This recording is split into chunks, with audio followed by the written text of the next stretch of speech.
तो चलिए इस टॉपिक में हम लोग बात कर लेते हैं मिनरल के ट्रांसलोकेशन के बारे में। अभी तक हम लोगों ने वाटर के एब्जॉर्प्शन और ट्रांसलोकेशन को देख लिया है। अब हम लोग बात कर लेते हैं जो मिनरल्स हैं जो कि पाए जाते हैं सॉइल में, वो कैसे ट्रांसलोकेट होते हैं। मिनरल ट्रांसलोकेशन, मिनरल ट्रांसलोकेशन क्या है? देखिए मोस्ट ऑफ द अगर मिनरल के बारे में बात करें तो वो हमारे सॉइल में ही अवेलेबल होता है, लेकिन फ्यू मिनरल्स जो होते हैं एक्सटर्नली अवेलेबल होते हैं। जैसे कि बात करें कार्बन की, तो कार्बन क्या होता है, कहां पे अवेलेबल हो जाता है? तो मान लेते हैं कि CO2 से ले लिया जाता है, प्लांट्स उसको यूटिलाइज कर लेते हैं। हाइड्रोजन ले लिया जाता है वाटर से। अगर हम ऑक्सीजन की बात करें वो भी जो है एज अ गैस इन्वायरमेंट से ले लिया जाता है, इन्वायरमेंट से ले लिया जाता है। तो कुछ चीजें, कुछ जो मिनरल्स है वो प्लांट को मिल जाती है एक्सटर्नली, बट फ्यू मिनरल्स जो होते हैं जो कि सॉइल में ही प्रेजेंट हैं, सॉइल से ही उनको लेना पड़ेगा, तो वो क्या करते हैं कि by the process of active and passive transport वहां से मिनरल को एब्सॉर्ब करते हैं। तो मिनरल जो है जो पाए जाते हैं सॉइल में, minerals which found in soil can take up by active and passive process। दो प्रोसेस से, तो ये जो है एक्टिव एंड पैसिव प्रोसेस की बात अगर हम कहें कि दो प्रोसेस के द्वारा जो ये चीजें की जाती है कंप्लीट, तो ये दो प्रोसेस कौन कौन से हैं? तो फर्स्ट जो है मतलब ये एक्टिव एंड पैसिव प्रोसेस क्या होते हैं? तो फर्स्ट अगर बात करें कि एक्टिव पैसिव के बारे में, पहले हम लोग बात कर लेते हैं पैसिव के बारे में। पैसिव ट्रांसपोर्ट जो होता है वो कैसे हेल्प करता है? तो अगर हम मान लेते हैं कि देखिए ये हमारा रूट व हेयर वाला पार्ट है, ये हमारा हो गया एपिडर्मिस वाला पार्ट, ठीक है। इसके अंदर सेल्स होते हैं, ये जो है अपने कॉर्टेक्स वाले सेल्स हो गए, ठीक है। कॉर्टेक्स वाले सेल्स के बाद जो है इंडोडर्मिस आ जाएगा। ये जो लेयर है इंडोडर्मिस का मान लीजिए, इंडोडर्मिस वाला लेयर हो गया ये। इसके बाद जो होगा अपना पेरीसाइकल होगा, उसके बाद होगा जाइलम फ्लोएम, इसके बाद पेरीसाइकल, उसके बाद हो जाएगा जाइलम। यहां तक मिनरल्स को पहुंचना है। ये रूट हेयर हो गया अपना, ये रूट हेयर वाला पार्ट है,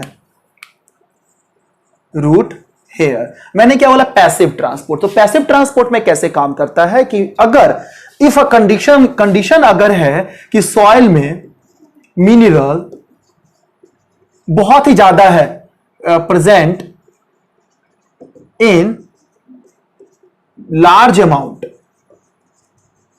अगर ज्यादा अमाउंट में प्रेजेंट है तो क्या होगा? यहां पर में मास फ्लो हाइपोथेसिस होगा। Mass flow hypothesis, mass flow hypothesis क्या कहता है कि जहां पर में इसकी ज्यादा अमाउंट होगी वो कम कॉन्सेंट्रेशन की तरफ मूव करेंगे।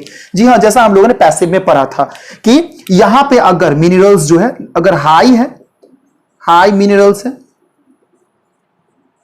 तो क्या होगा? ये मूव करेगा, रूट हेयर मूव करेगा। लो कॉन्सेंट्रेशन है यहां पर में, लो है, तो हाई से लो की तरफ मूव करेगा और इसके बाद जो है ये चीजें मूव कर जाएंगी हमारे कॉर्टेक्स वाले रीजन में, फिर मूव करते करते करते करते इंडोडर्मिस में, इंडोडर्मिस से जो है चले जाएंगी पेरिसाइकिल में, पेरिसाइकिल से जो है सो जाइलम वाले पार्ट में जो है पहुंच जाएंगे। तो जाइलम वाले पार्ट में पहुंच गया। अब जाइलम वाले पार्ट में जब एक बार रीच हो गया तो फिर वहां पे वाटर भी है, तो वाटर की मदद से अब क्या होगा कि इनका क्या होगा कि ट्रांसपोर्टेशन होगा, वो हम लोग देखेंगे सेकेंडरी। पहले हम लोग बात कर लेते हैं अब कि एक्टिवली कैसे होता है। ये पैसिव हम लोगों ने देख लिया, अब एक्टिव प्रोसेस से देख लेते हैं। सेकेंड है एक्टिव प्रोसेस। एक्टिव प्रोसेस क्या कहता है कि जब ट्रांसपोर्टेशन होता है, कुछ मॉलिक्यूल्स होते हैं जो पैसिवली ट्रांसपोर्ट नहीं हो सकते हैं। तो कौन कौन से ऐसे मॉलिक्यूल्स हैं जो पैसिवली नहीं हो सकते हैं, इनके बारे में देख लेते हैं हम लोग।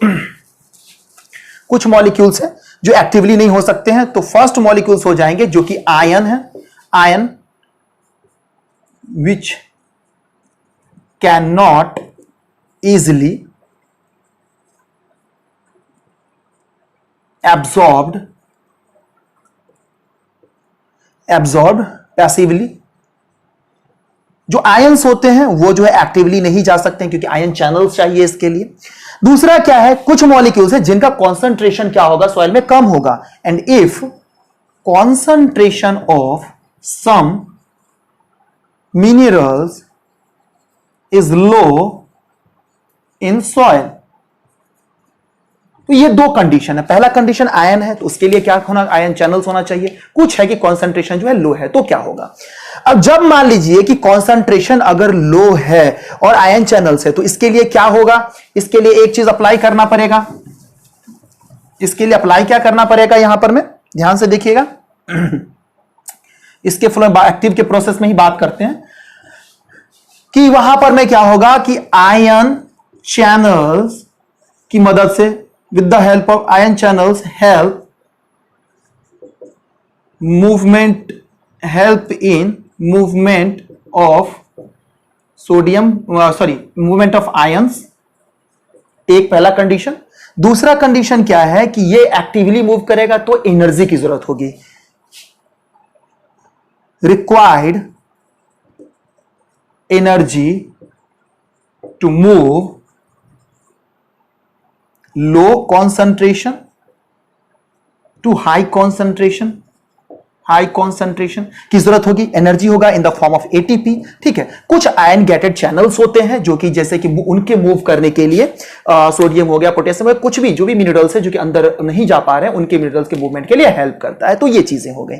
अब यहां पे बातें आती हैं क्या कि ये जो मूवमेंट होता है किस तरीके से होता है, एब्जॉर्प्शन जो है जाता कहां पे, इन सब चीजों को हम लोग देख लेते हैं। ठीक है, चलिए तो देखते हैं कि अगर एक बार यहां पे लिखते पॉइंट, एक पॉइंट पे point, if minerals get absorbed by passive और एक्टिव प्रोसेस, एक बार अगर चला गया प्रोसेस, तो अब क्या होगा, रीच टू जाइलम। अब जाइलम में जब चला जाएगा तो उसके बाद क्या होगा, with the help of water ये मूव करना स्टार्ट कर देगा स्पेसिफिक जहां पे इसका रिक्वायरमेंट है। With the help of water translocation it also, मतलब minerals also translocated to specific region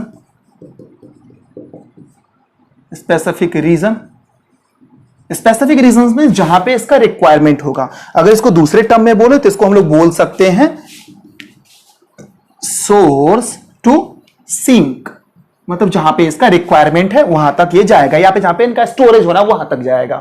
कहां पे जाएंगे ये, where it has to go, कहां जाएगा भाई, ये सब चीजें कहां तक जाएंगी।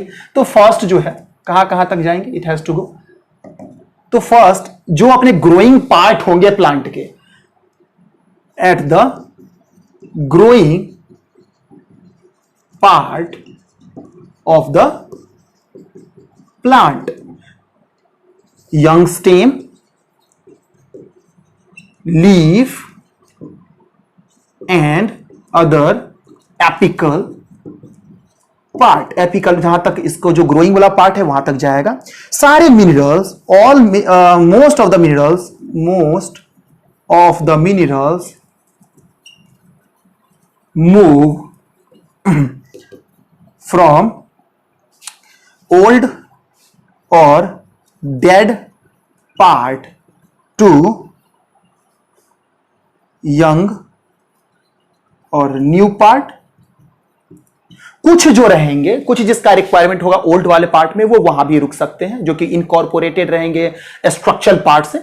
कुछ जैसे कि कैल्शियम के बारे में बात कर दूं तो वो स्ट्रक्चरल पार्ट से इनकॉर्पोरेटेड रहेंगे, तो कुछ वहीं पे भी रह जाएंगे, लेकिन बहुत सारे मिनरल्स वो मूव कर जाएंगे। तो ये मूवमेंट होता है और स्पेसिफिक पार्ट तक पहुंच जाता है, जो कि हेल्प करता है प्लांट के ग्रोथ एंड विच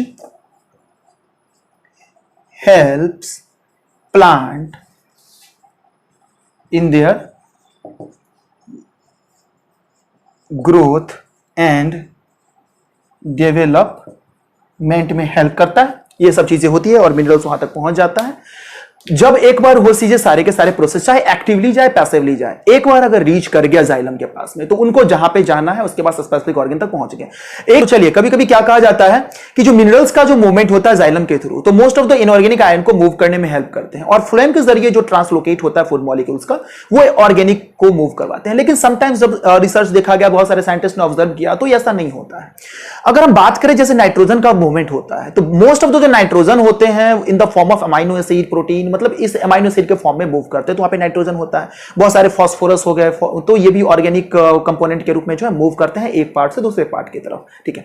तो इस तरीके से जो पूरा का पूरा मिनरल न्यूट्रिशन होता है। अब हम लोग जो है नेक्स्ट पार्ट में देखने वाले हैं कैसे जो है जो फूड बनता है लीफ वाले में, वो कैसे ट्रांसलोकेट होता है और कैसे फ्लोएम का वर्किंग सिस्टम है। ओके।